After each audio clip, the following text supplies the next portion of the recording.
연대기 성경강좌 초급 제24강 강의를 시작하도록 하겠습니다. 출애굽기 3장에서 7장입니다. 이 강의에 앞서서 1강 내용 조금 보충할 게 있는데요. 이 부분입니다. 처음 장을 구분한 사람은 스테반 랭톤, 연도를 제가 빼먹었어요. 1228년. 그 다음에 구약의 절을 구분한 사람도 제가 빼먹었어요. 나단이라고 하는 사람인데 1448년. 신약의 절을 구분한 사람은 스테파누스인데 1551년 말 타고 다니면서, 그 다음에 장과 절을 처음으로 다 수록해서 나온 성경이 제네바 성경인데 이게 1560년입니다. 지금 성경은 이 제네바 성경의 장과 절을 그대로 따르고 있습니다. 보충해서 말씀드렸고요. 출애굽기 여정 계속 진행합니다. 3장입니다. 3장의 첫 번째 파트는 호렙산에서 하나님을 모세가 만나게 돼요.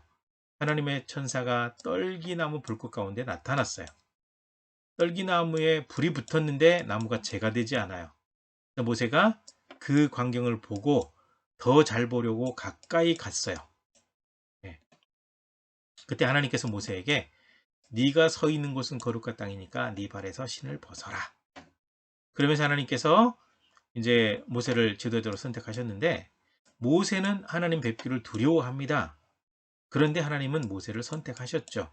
네가 이스라엘 백성들을 이집트에서 인도에 나오도록 해라. 그랬더니 하나님의 이름을 물어보면 뭐라고 대답해야 됩니까? 그랬더니 하나님께서 자신의 이름을 나는 스스로 있는 자다. 스스로 있는 자가 나를 너희에게 보냈다. 라고 얘기하도록 해라. 그리고 한 가지 더 덧붙여 설명하시기를 이집트 왕이 쉽게 보내주진 않을 거다. 이집트에 여러 가지 이적, 재앙이 있고 난 다음에야 나온다. 재앙이 많을 것을 예고하죠. 그 다음에 이집트에서 나올 때 이스라엘 백성들이 빈손으로 나오지 않고 재물을 얻어 가지고 나올 거다. 라는 얘기까지 하시죠. 이게 3장이고요. 떨기나무는 이렇게 광야 떨기나무 불타는 것, 영화의 한 장면. 그렇죠? 또 모세는 모세의 생애가 이집트 왕자로 40년, 2장 내용이죠. 미디안 목자로 40년, 2장의 내용이죠. 광야의 지도자로 40년, 지도자 생활의 출발이 출애굽기 3장 하나님의 선택, 이렇게 이어지고 있습니다. 4장의 내용을 보시게 되면 먼저 모세는 사람들이 자신의 말을 믿지도 듣지도 않을 거라고 거절하죠. 그러니까 그러면 세 가지 기적을 보여줘라. 너 손에 들고 있는 거 지팡이지? 던져봐. 뱀이 됐어요. 꼬리 잡아봐. 다시 지팡이가 돼요. 그 다음에 네 손을 품에 넣어봐. 나병이 생겼어요. 다시 넣었다 빼봐. 나병이 나았어요. 이것도 믿지 않는다면 나일 강물을 떠서 땅에 부어라. 그러면 피가 될 거다. 그러면 백성들이 믿을 거다. 이렇게 얘기했더니 이번에는 모세가 저는 말을 잘 못해요. 그래서 못 가겠습니다. 그랬더니 네 형 아론이 대변인이 될 거니까 걱정하지 마. 라고 얘기를 하죠. 그리고서 이제 하나님께서 모세에게 너의 대적들, 너를 죽이려고 하는 사람이 다 죽었으니까 평안히 이집트 땅으로 가라. 모세가 아내와 아이들을 태우고 이집트로 가는데 손에 기적을 행했던 그 지팡이, 그걸 잡고 이집트로 향해 가게 되죠. 그때 하나님께서 이제 말씀하시기를 네가 바로 앞에서 이적을 행하도록 해라. 그러나 바로 보내주지는 않을 것이다. 라고 말씀하시면서 이스라엘 백성들을 보내지 않으면 결국 바로의 장자를 죽일 것이다. 라고 말하라. 라고 말씀하셨습니다. 이 이제 장자의 죽음까지 있을 걸 예고하시는 거죠. 그러고 난 다음에 이집트를 향해 가고 있는데 갑자기 숙소에서 하나님께서 모세를 죽이려고 해요. 이유는 뭐냐면 모세의 아들이 있는데 할례를 행하지 않았어요. 시보라가 자기 아들의 그 포피를 자르는 할례를 행해가지고 던져요. 그 덕분에 이제 모세가 살아나게 되는데 그래서 피난편이라는 이름이 붙게 되죠. 그리고 난 다음에 하나님께서 아론에게 나타나셔가지고 모세 만나라고 아론을 보내셔요. 그래서 두 사람이 호렙산에서 만났고 모세가 하나님의 말씀과 세 가지 기적을 아론에게 알려주게 되죠. 그리고 난 다음에 모세와 아론이 이스라엘 백성들에게 같이 가서 세 가지 놀라운 일을 다 보여주고 모세는 보여주고 아론은 설명을 하죠. 그랬더니 그것을 보고 백성들이 믿고 하나님을 경배하면서 우리의 고난을 돌아보셨군요. 감사합니다. 그게 이제 감사 기도를 하게 됐죠. 여기까지가 4장의 내용이 되겠습니다. 모세와 아론이 이렇게 이제 만나게 되었다. 누가 이제 그림을 그려놓은 걸 인터넷에 한번 가져와 봤고요. 이제 5장의 내용을 보시게 되면 첫 번째 파트, 바로에게 하나님의 말씀을 모세가 전해요. 그래서 모세 아론이 바로에게 하나님의 뜻을 전했죠. 내 백성 보내라. 내 앞에서 절기를 지킬 것이다. 그랬더니 바로가 하나님 모르기 때문에 백성도 보내지 않겠다고 거절해요. 그래서 보내지 않으면 하나님께서 전염병으로 치실 거다라고 얘기를 하죠. 그랬더니 바로가 더 악랄해져요. 그래서 오히려 백성들을 더 힘들게 하고 집도 주지 않으면서 벽돌을 만들게 해요. 그래서 힘든 노동을 시켜가지고 백성들이 너무 지쳐서 모세와 아론의 말을 듣지 못하게 하려고 그렇게 한 겁니다. 그래서 감독자들은 바로가 시킨 대로 백성들을 더 힘들게 해요. 게으르기 때문에 하나님께 제사 드리려고 한다 하면서 더 괴롭혀요. 그렇게 되니까 백성들이 너무 힘들어가지고 모세와 아론을 원망하는 일이 발생하게 됩니다. 오히려 상황이 더 악해졌습니다. 그래서 이제 모세가 하나님을 원망하는 거죠. 왜 더 학대를 당하게 하느냐라고 하나님께 물었습니다.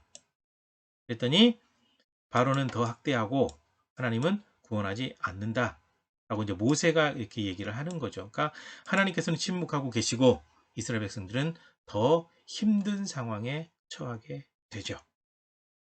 바로 앞에 서서 말을 했는데 안 들어요. 6장으로 넘어가시게 되면 또 침묵하시던 하나님이 모세에게 백성들을 인도하라고 말씀하세요.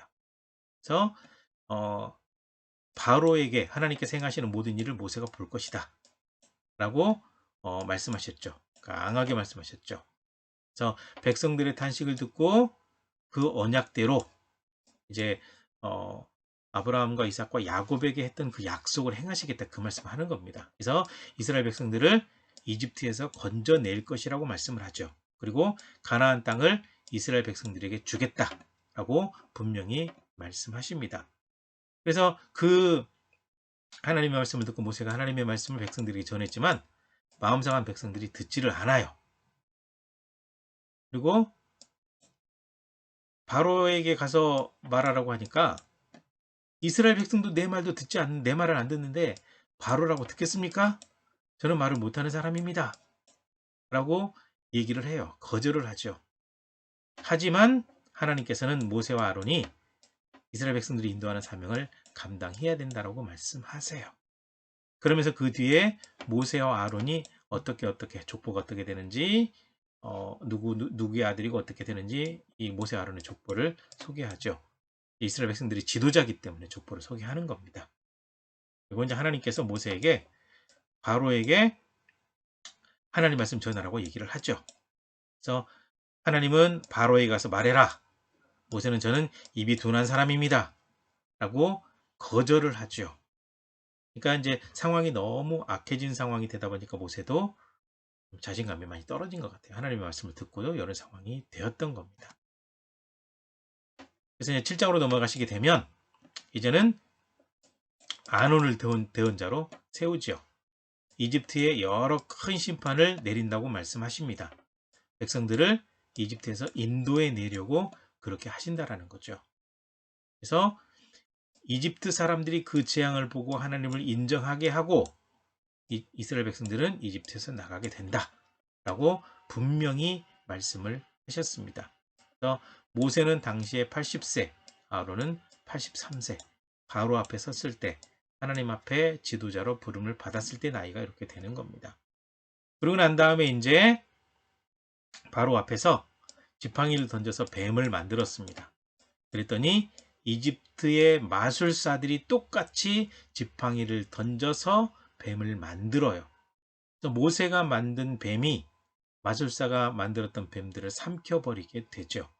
그런 일이 있었지만 마술사들도 그 일을 행하기 때문에 바로가 듣지 않아요. 이때 애굽의 마술사의 이름이 디모데 후서에 나와요. 3장 8절에 나와요.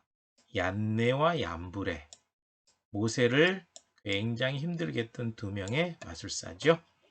그리고 난 다음에 이제 첫 번째 재앙이 시작이 됩니다. 물이 피가 되는 거죠. 지팡이로 나일강을 치면 피가 될 것이다 라고 하나님께서 말씀하셨습니다. 그래서 모세가 나일강을 지팡이로 쳐서 피가 되게 했죠. 그래서 고기가 죽고 썩는 냄새가 났죠. 그런데 이집트의 마술사들도 똑같이 따라서 나일강의 물을 피로 만들어요. 물을 피로 만드니까 바로가 더 고집스러워졌습니다. 그래서 마술사들도 하는 그 속임수 내가 속을 것 같냐? 라고 하면서 바로가 자기 궁으로 돌아가서 아무런 관심도 갖지 않아요.